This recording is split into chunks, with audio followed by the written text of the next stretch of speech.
വരുന്ന ഓരോരുത്തരും ഹാപ്പി ആയിട്ടിരിക്കണം, ഞാനും സന്തോഷിക്കണം. അങ്ങനൊരു കലോത്സവം ഒരു വൈബാവണം. കുട്ടികളൊക്കെ കരഞ്ഞ് കണ്ണ് കലങ്ങിയിട്ടൊക്കെ നിൽക്കുന്നവരുണ്ട്. അതായത് ചിലപ്പോൾ നമുക്ക് ഈ ചൂടെടുത്തിട്ടായിരിക്കും, അല്ലെങ്കിൽ അവരുടെ കോസ്റ്റ്യൂമിൻ്റെ ആയിരിക്കും, അല്ലെങ്കിൽ സ്റ്റേജിൽ കയറുന്ന ടെൻഷനായിരിക്കുക. എൻ്റെ മനസ്സിനെ അടക്കം തണുപ്പിക്കുന്ന രീതിയിൽ ഇവിടെ കുട്ടികളൊക്കെ എന്നോട് പെരുമാറുന്നത്. ചിരിക്കാനും ചിന്തിക്കാനും സന്തോഷിക്കാനും പലർക്കും പല കാരണങ്ങളാണ്.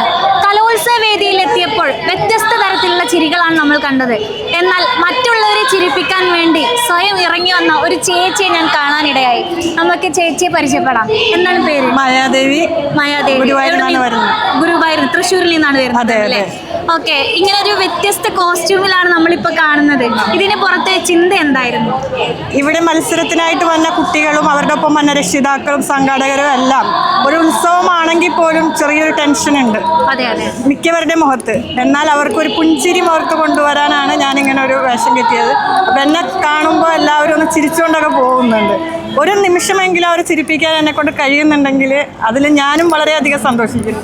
അപ്പോൾ ഇതൊരു നല്ലൊരു അവസരമായിട്ട്. നല്ല വെയിലാണ്, നല്ലൊരു കൊടും ചൂടാണ്, ഒരുപാട് ആളുകൾ ഇവിടെ വരുന്നുണ്ട്. അപ്പൊ ഇതിനിടയ്ക്ക് ഇത്രയും വലിയൊരു കോസ്റ്റ്യൂം ഒക്കെ ഇട്ട് ചേച്ചിയാണ്.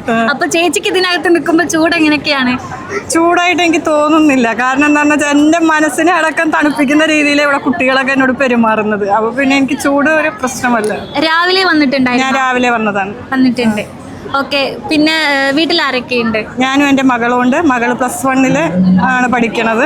തൃശ്ശൂർ സേക്രഡ് ഹാർട്ട് സ്കൂളിലാണ്. ഗുരുവായൂർ വാടകയ്ക്കാണ് താമസം. അങ്ങനെ ലോട്ടറി കച്ചവടമാണ് ചെയ്യുന്നത്. അപ്പോൾ അതിലൂടെ ആ ഒരു ജീവിതമാർഗം ചെറിയൊരു വരുമാനമാണെങ്കിലും വളരെ ഹാപ്പി ആയിട്ട് പോകുന്നു. അതുകൊണ്ട് തന്നെ എൻ്റെ മുന്നിൽ വരുന്ന ഓരോരുത്തരും ഹാപ്പി ആയിട്ടിരിക്കണം, ഞാനും സന്തോഷിക്കണം. അങ്ങനൊരു കലോത്സവം ഒരു വൈബാവണം. ഓക്കെ. അത് മാത്രമല്ല, നമ്മൾ മത്സര ഇനങ്ങളിൽ കുട്ടികളൊക്കെ വളരെ സ്ട്രെസ്സോട് കൂടിയായിരിക്കും വരുന്നുണ്ടാവുക. എന്തായാലും വളരെ സന്തോഷത്തോടു കൂടിയാണെങ്കിലും മത്സര ഇനമാണ്, അതിൻ്റെ ഒരു സ്ട്രെസ് ഉണ്ടാവും. അപ്പൊ ചേച്ചിയുടെ ഈ ഒരു കോസ്റ്റ്യൂമിലേക്ക് എത്തുമ്പോഴേക്കും അതൊരു പുഞ്ചിരിയായി മാറ്റാൻ കഴിയുന്നുണ്ടല്ലോ? തീർച്ചയായിട്ടും. ചില കുട്ടികളൊക്കെ കരഞ്ഞ് കണ്ണ് കലങ്ങിയിട്ടൊക്കെ നിൽക്കുന്നവരുണ്ട്. അതായത് ചിലപ്പോൾ നമുക്ക് ഈ ചൂടെടുത്തിട്ടായിരിക്കും, അല്ലെങ്കിൽ അവരുടെ കോസ്റ്റ്യൂമിൻ്റെ ആയിരിക്കും, അല്ലെങ്കിൽ സ്റ്റേജിൽ കയറുന്ന ടെൻഷനായിരിക്കുക.